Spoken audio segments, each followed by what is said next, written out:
Hello and welcome to Mostly Minnesota Music Podcast Edition. I'm Ann Tracy. I'm here with my co-host, Heather Baker. and we are here today with Doc Rhombus. Thank you for joining us. Hello, thank you for having me on. Yeah, I'm excited. You just released an album, Long Division, on January 21st, 2021. Yep, 121 2021. exactly. Yeah. Just a few weeks Nice. ago. A fitting date for something called Long Division. Yeah, it is. It's consistent, I think, with the theme. Yeah, very much so. Very. Uh, I want to ask you so many questions about the album because I kind of want to back up a little bit because you have moved to the Twin Cities about a year ago. I mean, fairly recently. Yeah, exactly. My wife and I moved here last April, so haven't been here quite 1 year, and we're trying to get acclimated the best we can during COVID, and we love it up here so far. It's yeah, good place to be. Nice, nice. You moved from Chicago. Did I get that right? Yeah, moved from Chicago, and now we're here in Minneapolis. Nice, nice. I was just in Chicago earlier this week. I spent a lot of time in Chicago, so that's Oh, really? Okay. yeah. But it must be hard to move during a pandemic and you don't have the regular ways of kind of getting to know your neighborhood, getting to know people around you. That's totally spot on. We had been looking at moving to Minneapolis for about a year, and it culminated right when COVID was, becoming a huge issue all over the country, and it's definitely been an interesting transition, and it's because venues are closed and restaurants and bars are closed. It's definitely been difficult to meet people in the local music community, and you can't just go to a show and mingle with people, and it's also made it a little bit more challenging to meet people in the neighborhood as well. But it's also, though, I think that it's fostered this sense of connection, at least with my immediate neighbors, people banding together and helping each other out, and welcoming us to the neighborhood, despite all the weirdness going on with COVID, and also with the racial justice protesting and demonstrations last year. And we're here in South Minneapolis, not far from 38th in Chicago, and it's been a very interesting time to move to the Twin Cities. I was going to ask how, with COVID and then with the George Floyd murder, how that compounded and felt to you for the neighborhood and stuff. Yeah. So we had lived in South Minneapolis for maybe, in the house that we're in now, we lived here for less than a month when George Floyd was murdered. And just overnight, really, so many people's realities changed, and we were immediately, aware of this heartbreak and this pain that had been felt by so many people in Minneapolis and beyond, based on patterns of racial injustice in the police force, and really this long history in this country of white privilege and of people of color being mistreated and Black people being mistreated. And to me, it's something that I studied in school, and I focused on civil rights in some of my studying when I was in school. But these issues seemed kind of abstract or academic to me. But with George Floyd's murder happening so close to where we moved, I mean, these problems and issues that, were, and I think this is largely a product of my white privilege, seemed academic or abstract, were suddenly right in our face. And it definitely, it's been, it's a time where we all need to take stock of our privilege and figure out what we can do to make the city a better place for all people. And I think a lot of what had happened and what we were, I mean, the nights of the demonstrations with the city literally burning to the ground. I mean, parts of the city just being overrun with protesters, and these sentiments being so strongly felt. mean, I feel like I internalized that and kind of, it's embedded in the music now in ways. And I want to, ultimately not just have the music be an outlet for those feelings that I had, but really to, when COVID is over, to really try and make a difference in the community in whatever way that I can. I was going to say your song Upheaval gave just that visual, like it just brought me back, and you give the imagery, and it's a beautiful song. Thanks. That's right. I'm glad that the message came across clearly to you, and a lot of people have received it well, and people who are from here, they hear the song and they say that must be about that week, and it definitely is. And I had come up with the instrumentals for that song really, I mean, maybe even a year before moving to Minneapolis. I always really liked those guitar chords, and I thought that's something that I want to try and record and further develop. And then George Floyd is murdered, and I was laying in bed one night and I could see smoke from uptown, from Lake Street, from buildings that were on fire. And I remember following on social media really what was happening on the ground. Unicorn Riot is, I'm sure you're familiar with them, boots on the ground journalism. They were live streaming what was happening, and I just felt like, all right, these feelings just overcame me, and I could never put myself in the shoes of Black people that live in this city, the people that live in George Floyd's neighborhood. But I felt so strongly about what was happening that it seemed like something really appropriate to write about. And I wrote the lyrics of that song literally in bed while we could see the smoke and the embers rising from the city burning. So that really is exactly what that song is about. It was exactly how I imagined you wrote it too. I mean, for any of us in the cities, and that would be all three of us, we all slept 4 hours that whole week. Yeah. Yeah. I mean, and I'm in St. Paul and Heather's in Minneapolis, but no matter where you are, you were just, and the same, I remember watching Unicorn Riot here, and then I've got the news on here because they can give you the broad view, but I really want Unicorn Riot's view. And exactly. it'd be fun to see. And I mean, you've had a lot of people review that and pay attention to this already in different parts of the city, but I'm always curious, up to parts of the world. Always curious I think you do a nice job of portraying what it was like to be here those weeks. Yeah, and thank you. And at least, I mean, maybe from my perspective, I'm hoping to capture what my emotions were witnessing what was happening in this city that was new to me and my wife,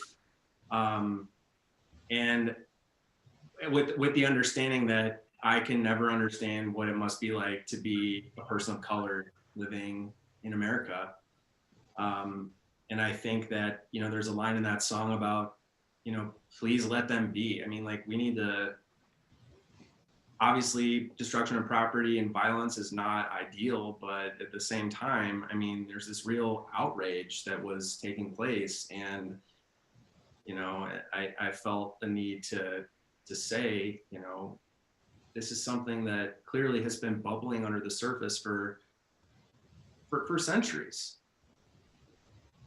Well, as you say in the song, it's history in the making. Yeah, it really is.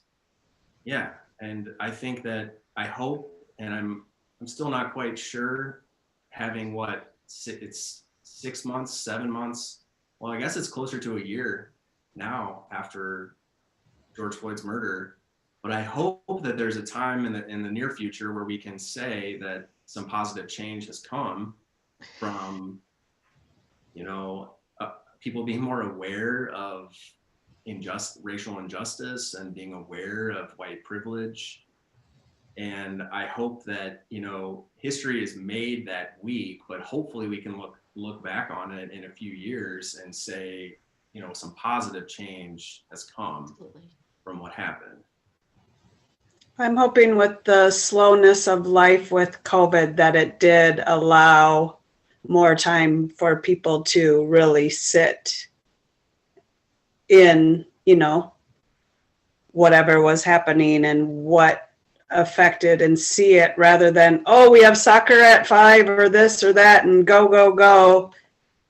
Yeah, I absolutely. think it just kind of all lined up where we're like, oh, wow, let's all wake up together and push reset and go. Yeah, I think that's a great point. I completely agree with that.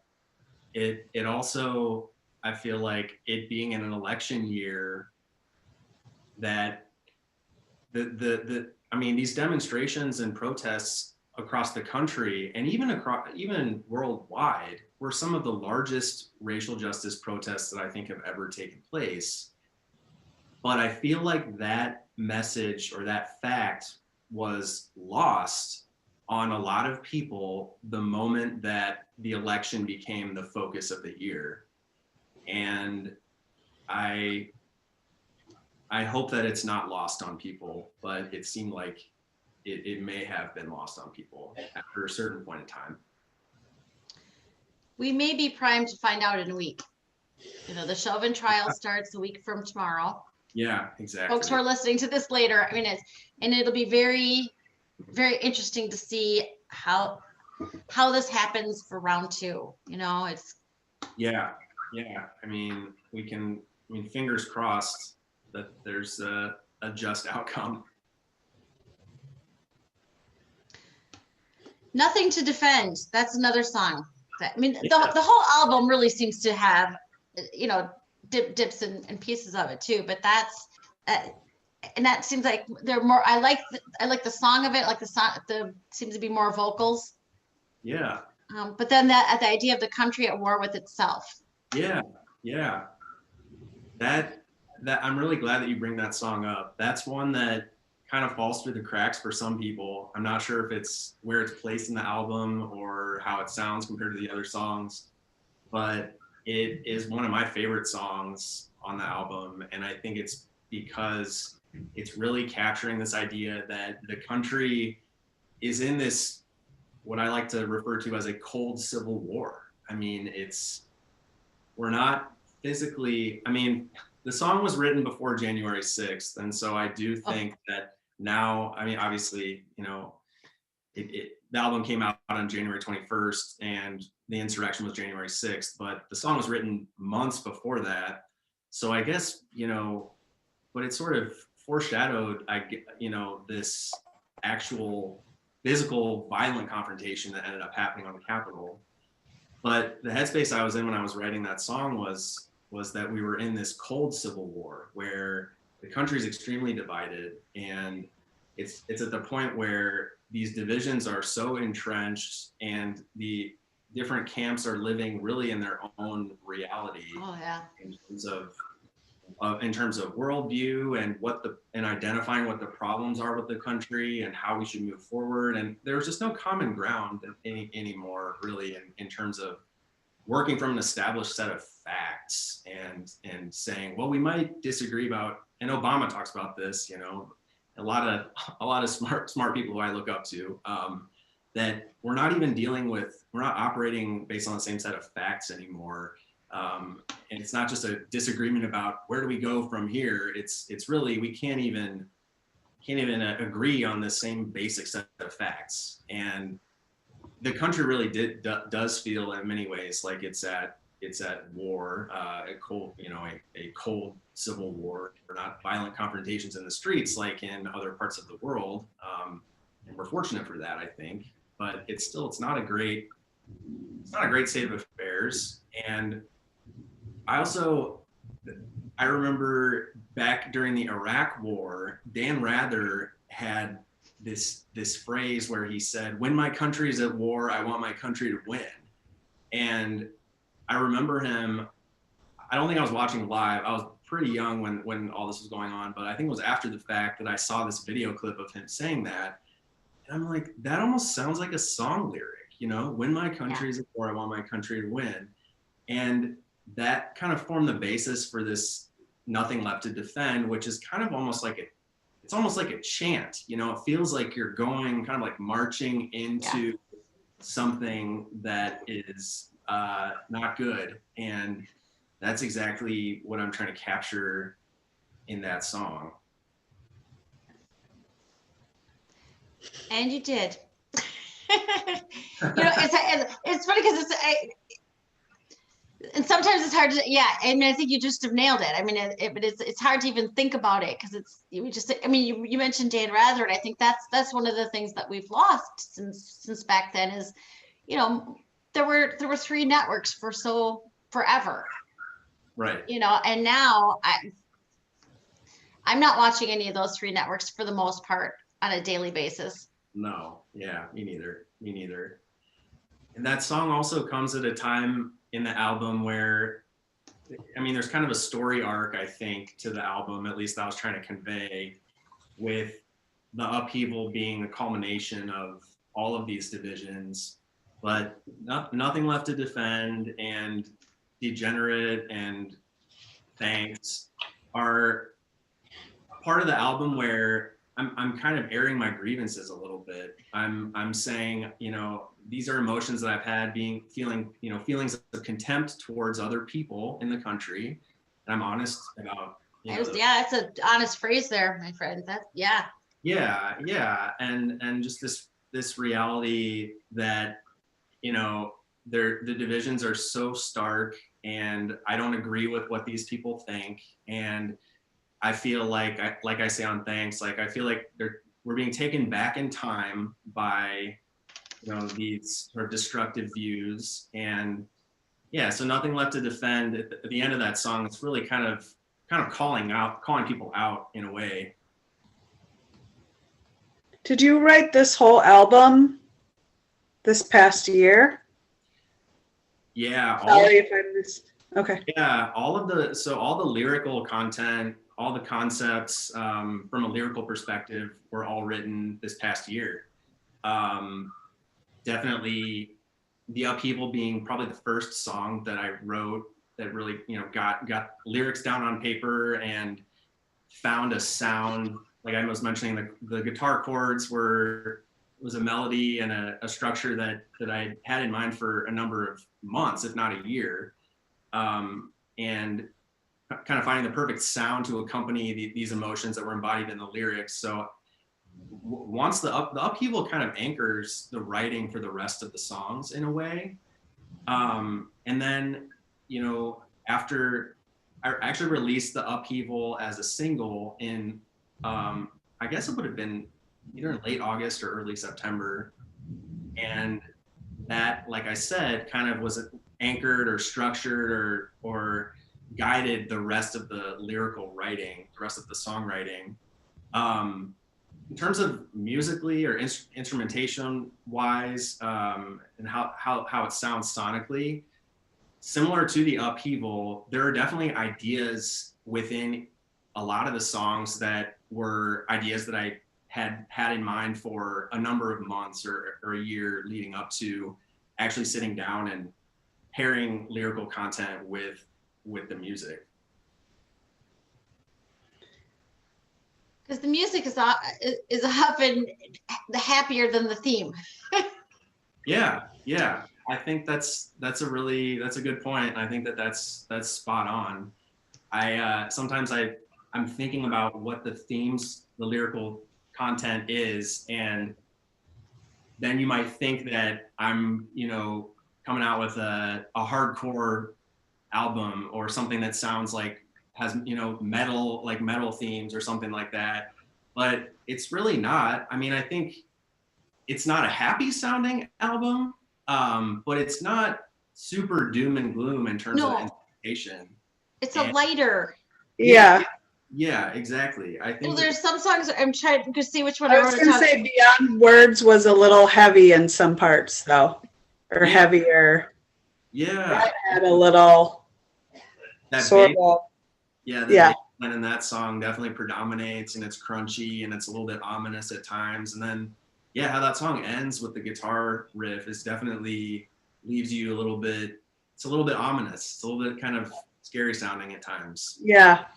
Well, there was another one where I was like, ooh, it kind of has like a Twilight Zone vibe in it. Where did I write that? Shoot, sorry that I'm. We're both notebook girls. I know, sorry. So I'm like flipping. I'm like, which one did I say that for? I'm trying to imagine which one it might be. Twilight. Oh, Degenerate. Is Oh, that yeah. right?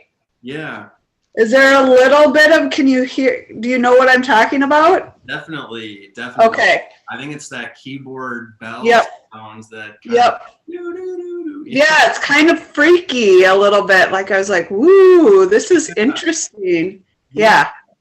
That's I'm really happy. I'm always happy to hear when people have, you know, taken a hard listen to the album and that they've internalized it, and it's so I'm always tickled to hear what other people have to say about the instrumentation. Yeah, Degenerate's a really interesting song because it's predominantly, I mean, there's very little guitar in that song. There's no actual bass in that song. It's all synth bass, and it's all basically strings and brass and bells and interesting percussion. And it stands kind of in contrast to the other songs on the album, which are more, I mean, you can tell, oh, that's a synth, or that's a piano, that's a guitar. So I think, yeah, you're right. It definitely, it feels a little bit like you're in the Twilight Zone, not just because of that one bell, but because of the other instruments that I have chosen in that one. I was going to say we kind of, oh, go ahead.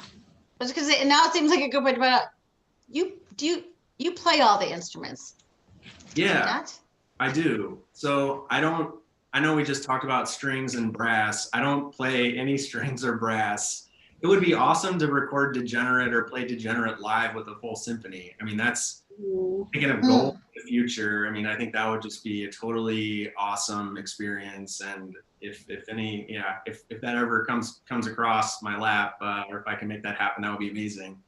But yeah, I do everything from the ground up for this Doc Rhombus project. I write all the lyrics. I play all the instruments. I program all the drums. I do some other percussion here in the studio. I play some keyboards. I play synth. So I think if there's one thing that I want people to know about the album or about the Doc Rhombus project is really, I mean, everything that you hear is a product of a deliberate decision by me. It's something that I've pined over and probably spent more time than is coming up with how exactly should that snare drum sound, or how exactly do I want those synths to sound in the mix. And so in addition to playing all the instruments and doing the production, arranging the songs, I've also I've learned how to mix, how to actually kind of be an amateur mixing engineer. And that's, you know, after you've recorded all the parts of the song and whatever production gloss you want, it's you're in the mixing phase, and it was very challenging to learn how to do, but I do feel like I have a good ear, and I think that I trusted my ear through the process. And a lot of YouTube videos and asking, you know, bothering some of my friends who are more experienced at stuff like this, at least on the mixing side. And it's a cool part of the process because you really get to control exactly how you want everything to sound, and exactly how, oh, you want this guitar to be panned to the left. You want people to hear it in the left headphone, or you really like this snare drum, but you want to add a little bit of life to it. So you're going to mess with the EQ frequency a little bit and just add a little bit of treble to it. And it's also one of those things too, where it's almost like Jenga. If you mess with one input, it's going to alter how everything else sounds. So it's a very time-consuming process. It's very challenging, but it, to me, was one of the most rewarding parts of this entire process. Just fine-tuning the mixing to get everything to sound exactly how I thought it should. I can't imagine. I think I would get so far and then hit something and then feel like I erased everything else or something. What was it, like a confidence builder too at the same time? Like just to, like you said, learn to trust yourself, or through your advice of friends and stuff, now maybe be a bit faster the next time around?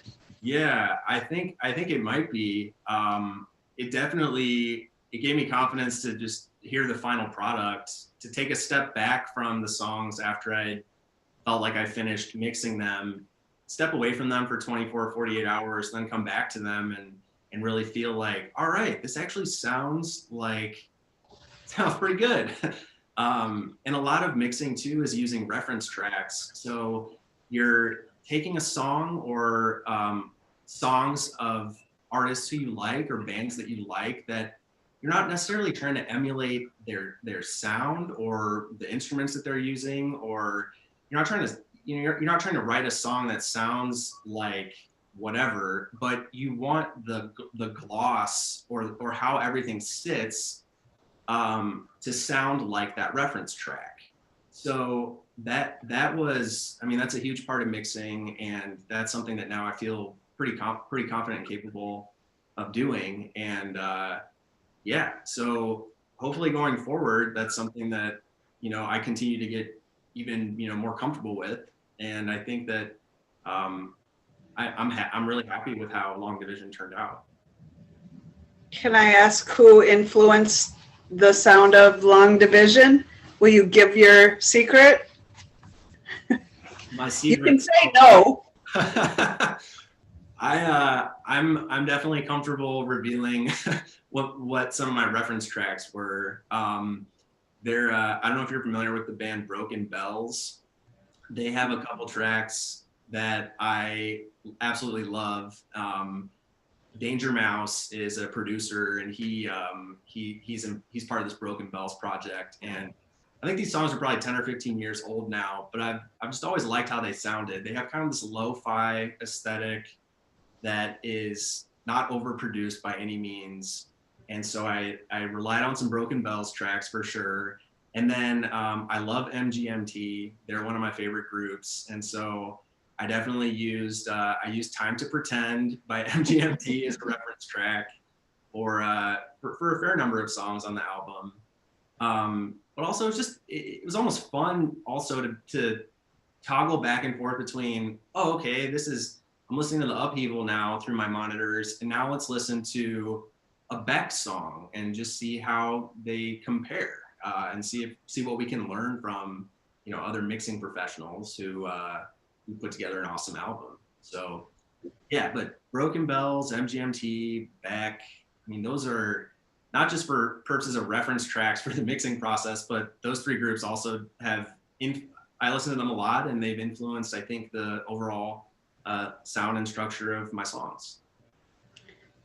You got a good group there. I didn't write what song I heard, but I could hear a little bit of Alt J and some sort of, I don't know if it was the bells or like how you placed it, because when I listened to them, I know that they do it too, and you brought me there, but I was like,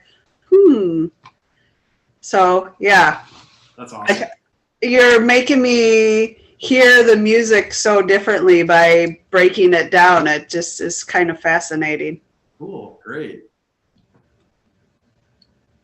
On the one hand, it seems like an amazing pandemic pastime to just put the kind of time that you've obviously spent on this. But it's a difficult one when you're new to the hood. When you're moved into a different area, it must be, how you spent your pandemic time. It must have been strange. Yeah, definitely. I was talking with my wife about this the other day, and we actually think that I didn't end up spending my time any differently. It's not like I was Nice. Really, I mean, my previous Doc Rhombus project was from 2019, and I think that most of the time that I spent on that project was between 7 p.m. at night and 2 a.m. in the morning. And I feel I mean, go figure. Yeah. And I feel like very much that Long Division was made during those same hours of the day. But I think you're right. I mean, moving to a new city, had it not been COVID, we probably would have been going out to dinner and, hanging out with neighbors on weekends. And I definitely spent a lot of weekend time when I'm sure we would have been doing something social or exploring the city. That time was spent down here in the studio. I think you're totally right about that. Well, and it's interesting because we talked to a fair number of musicians. We talked to a lot of musicians, and a lot of them have, because 2020, obviously, I mean, for all of us, the strangest year, absolutely collectively. But many have written about the pandemic, and few have written about the civil unrest. I shouldn't say few, but fewer. And we certainly have talked to people who have written about it, But to hear you kind of say, the pandemic, not, but that it didn't change your days as much, but that obviously the civil unrest, the murder of George Floyd, obviously much more so. Absolutely. I mean, the pandemic definitely has changed my life for sure, and it's altered the way that I spend my days. But I think when it comes to did it allow for more time to make the music or something like that, I'm not really sure that it did at the end of the day. It was, I mean, maybe there are definitely lyrics in some of the songs that are about the pandemic, but I think that the pandemic is a great example of how we are divided. I think that the fact that we don't have a majority of the country or a great majority of the country buying into the science on it, you have a sizable minority of the country that is still kind of continuing to refer to it as a hoax, or thinking that there's some great mask wearing conspiracy such that we're being duped into wearing masks to make us look silly or something. I don't quite understand that, but and who's watching? The Martians? I mean, Yeah, exactly. So that, I think the pandemic has been divisive, and I think that those feelings of division are definitely reflected in some of the songs. Can I ask how, and maybe this is a hard question, but moving to Minneapolis and how this album sounds, and if you still lived in Chicago, would there be a big difference in between? That is a tough question. Yeah, sorry. No, I appreciate it. I'll do my best to wade through it and think about it. Well, part of the impetus to moving to Minneapolis was not just because we have some friends and family here and we wanted a lifestyle change, but I wanted to have a space where I could really make music, in my own house. And so I definitely think having the studio here at home allowed for some, different type of creativity, and also the ability to come down to the studio kind of whenever I wanted to or felt like I needed to record an idea or to tinker with a song. So I don't know. I think in some respects, it's the music has been elevated by moving up here. And the other part of that too is, even though it's been really tough during COVID to meet new people, I have connected with local musicians and artists on social media, and there are so many amazingly talented people here. And there definitely are in Chicago too, and Chicago is a bigger city, but there's something about the Twin Cities that there's this amazing culture around music and creativity.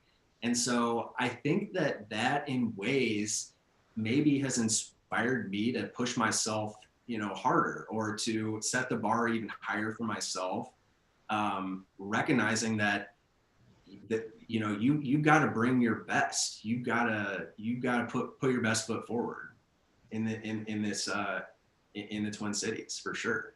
So I think that it's been good for me, and I think the music has benefited from that. I like that answer. No one's ever asked me that question before. So. Sorry.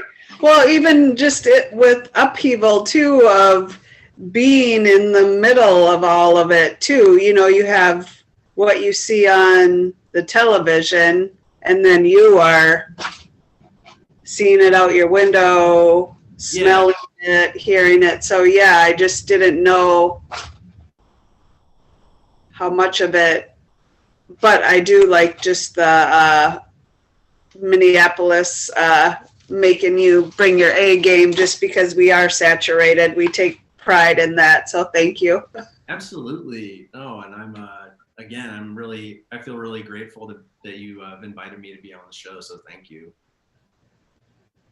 I did.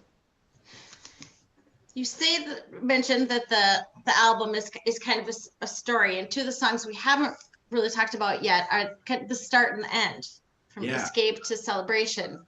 Yeah. Can I ask you to talk just a little bit about the movement, but then those two songs in particular? Yeah, definitely. So Escape, I think, it's kind of a hopeful sounding song. There's a lot of positive, good vibes in that song, and I think that in many ways, my headspace and a lot of people's headspace this past year has been that we're on the search for better days. We're trying to figure out when they're going to come, and we're trying to figure out how. And that's how the album starts. Those are the opening lyrics of Escape. Yeah. And that's, so I think that, you know, in terms of the story arc that I'm trying to convey, I think that, you know, I'm still hopeful, at least at the beginning of the album, that there's, despite the division that I'm about to describe in the subsequent songs, and despite these feelings of contempt that I might have toward other people in the country, or feelings of disappointment, and even feelings of disappointment in myself, that there's still hope. You know, there's still this glimmer of we're on this journey, and hopefully there's something better at the end. But that song, Escape, I mean, it turns from saying we're on the search for better days to then talking about how I've got a bad feeling that we've sealed our fate. And I think that really embodies this, you know, this duality of wanting to remain hopeful, but kind of knowing that there are not better days ahead, at least not in the short term, unless we really confront these deep-rooted problems. And so, getting to the second part of your question, the final song on the album is Celebration of the Century. And the lyric in that song that's really kind of bearing out this idea that, you know, we need to confront these deep-rooted problems to have better days is that confrontation leads to better days. And I don't mean confrontation in terms of violence. I mean that we need to confront these divisions and confront their root causes and confront injustice, instead of hiding from these things. And that, you know, when we do that, it really will be a celebration of the century.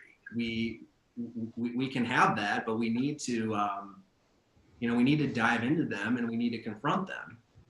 And I think also that song, Celebration of the Century, being the final song and talking about confronting these deep-rooted problems, it's kind of, in my mind, it's kind of teeing up the project that I'm hoping to work on and record next. So I saw that ball coming. If I was a better volleyball player, I would know what the term was. But yeah, what are you working on now? Because tell us what you're doing now. Well, I'm definitely, so in addition to me being the person who's controlling, you know, all the creative aspects of the music and playing all the instruments and producing and mixing, I also did the cover art for my album. I also did the Doc Rhombus logo and some other artwork that's associated with the album. And I'm also, I do all my own promotion too. So that's a huge part of what I'm still working on now. And it's, you know, I guess the album's been out for almost 5 weeks, for five or 6 weeks now. And I've been working really hard to promote it, sending the album to different radio stations across the country. And I'm extremely thrilled to report that it's getting quite a bit of radio play, not just locally on KFAI and up in St. Cloud, KVSC, but also some stations on the coast have been playing it, which is really exciting. A station in Claremont, California has been playing it a lot. Station in San Diego has been playing it a lot. I just found out this week that there's a station in Scotland, in the UK, that's going to start playing it. Nice. Yeah. So, I mean, that's been hugely rewarding. It's like in and of itself, it's an amazing experience to put something like this together that I feel is meaningful, that people might resonate with, and then to hear that people actually do resonate with it and like it and like how it sounds and think that it's got a meaningful message. That's hugely rewarding. It really is. And so I think that the next few months, I want to continue this momentum with hopefully getting more radio play, and really it's just all about sharing it with as many people as possible. I just want as many people to hear it as possible. And I think that any artist or any creator that's there's fulfillment that comes personally from just completing something and having it stand for something. But then the second part of that fulfillment is sharing it with the world. So I'm definitely still focused on promoting and using social media to promote it and sending to radio stations, like I said. I'm thinking about maybe getting some CDs made, and I don't know who will buy them. Hopefully, yeah, people will. But but while I'm promoting, while I'm spending pretty much all my free time focusing on that, I'm definitely working on the next music project. I'm definitely coming up with what I've been doing most recently is coming up with melodies and sort of song structures on my guitar and recording them on my phone and doing a little bit of, I don't really have, I don't have lyrics exactly, to a T yet, but I've, would sing some melodies or say some words into my phone that I think would make for good lyrics. And so it's kind of like I'm on 2 tracks right now of continuing this momentum with Long Division and promoting it, but also kind of quietly working on a new set of songs. And I do want to build off of the themes of Long Division, and it might be packaged in the form of an EP, maybe just a few songs, 4 or 5 songs. 5, that would be ambitious. If I'm going to make 5, I might as well do 5 more and do another full-length project. But yeah, so there's just, music is always on the mind for me. I hear it in everything. Even when I'm not sitting down at the piano or sitting down with my guitar, I feel like I'm always on some level thinking about music and thinking about songs and ideas and how to package them together. And so yeah, that's I would hope by the end of this year that I have some other project that is ready to be shared. Well, I'm hoping that you are collecting the sonics of it, the melodies and this and that, and that the next few weeks get us closer to the celebration of the century. Exactly. Yeah. That way, I suppose in some ways, especially if thematically gonna stick with some of this, you got to see what happens. I mean, we're in the middle of the book. Absolutely. You're right. Totally agree about that.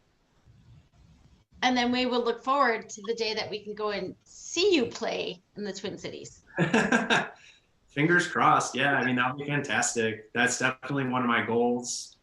I think that I face some unique challenges in being a solo artist who does all parts of the process myself.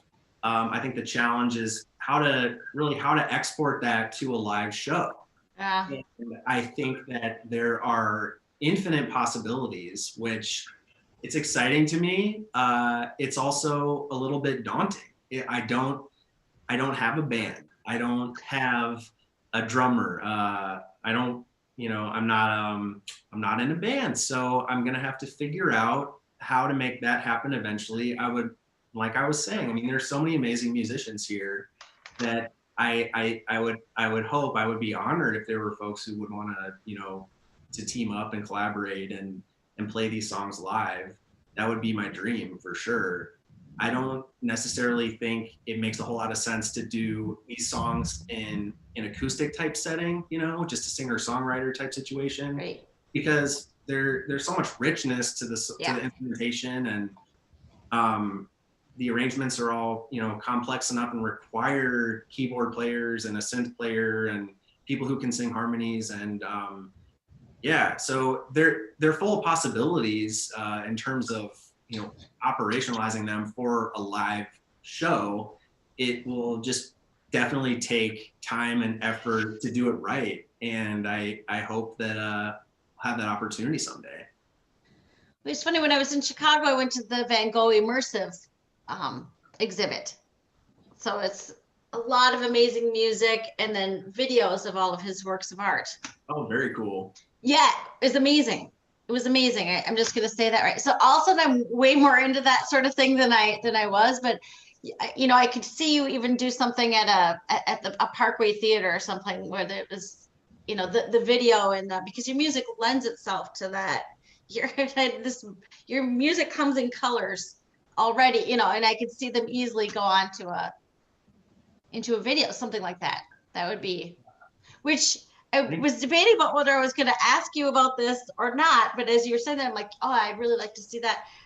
Did I read correctly that you were working on a soundtrack for something in Honduras, a TV thriller in Honduras? Yeah, I am. So that's one of the beautiful things about social media and connecting with people all over the world. And I connected with these filmmakers in Honduras about, I want to say about a year ago now. It was before Long Division. It was when I had my previous project released, and I was sharing that with people. And I was talking with Abner. Abner is he's basically the director of this TV show, and I'm like, Abner, how did we even meet? How did this even happen? And we both remember that it was on social media, but we don't remember how. So that's kind of, he was saying it must be serendipity, But so they asked me to come up with some songs for the show, and to maybe, in addition to using some of my pre-existing songs, to come up with not like full-length songs, but soundtrack type composition for their show. So I was obviously thrilled about that opportunity. And like I was saying, I mean, music is always on the mind. I'm always thinking of things in terms of music and hearing music when it's not actually playing. So I feel like it's going to be great when we're finally able to work on it. They've definitely been in lockdown and quarantine down there. Sure.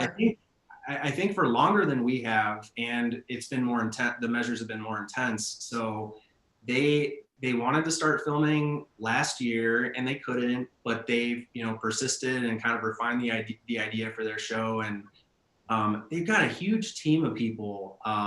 There's an amazingly vibrant entertainment scene down there, which I was not a part of. I mean, I didn't know about this at all before meeting Abner and Ben. And but yeah, I mean, they've got dozens of actors. They've got a whole film crew ready to go. So I think that they're going to start filming sometime in the next few weeks or months, and then we'll start talking about the music, and trying to weave the music into the show. They are working on some promotional materials now, doing some trailers and things, and they're going to use at least a couple songs from Long Division. So I'm not exactly sure which ones, but they said we really like. I think they really like Fine Line, and they really like I think Degenerate. So they want to weave those into whatever trailers they're putting together, which is, it's really exciting. It's just the beauty of social media and being able to connect with people across the world, around the world. And I'm really fortunate that we found each other. So yeah, working on TV in Honduras, you're on the radio in Scotland, it's amazing. If you'd moved to Minneapolis sooner, Yeah. that's fantastic. Sorry. For the Honduras project too, I know you're not totally where you're ending up, but do they, like, how does that work? Do they say, give you the clip and go, here, watch this and play it out, or we want it to sound like this? It's a really good question. I don't have an answer. I don't, because we haven't really started or gotten to that point in the process yet. So okay. But both of those would be great ideas. I'll probably end up posing the question to them exactly like that. But yeah, I mean, I think that it's the TV show, as I understand it, is about a group of friends who and one of the friends gets killed, gets murdered, and it's a murder mystery. So I think that there will be a lot of suspenseful moments in the show, and I think they're probably looking for music that more captures those types of emotions than anything really uplifting or happy. So yeah. Most thrillers. So yeah, I was gonna say the Twilight Zone fits perfectly. Exactly. Yeah. I feel like it'd probably be better if you went to Honduras, maybe got a flavor for it. There you go. There you go. All right. Now we're talking. There you go.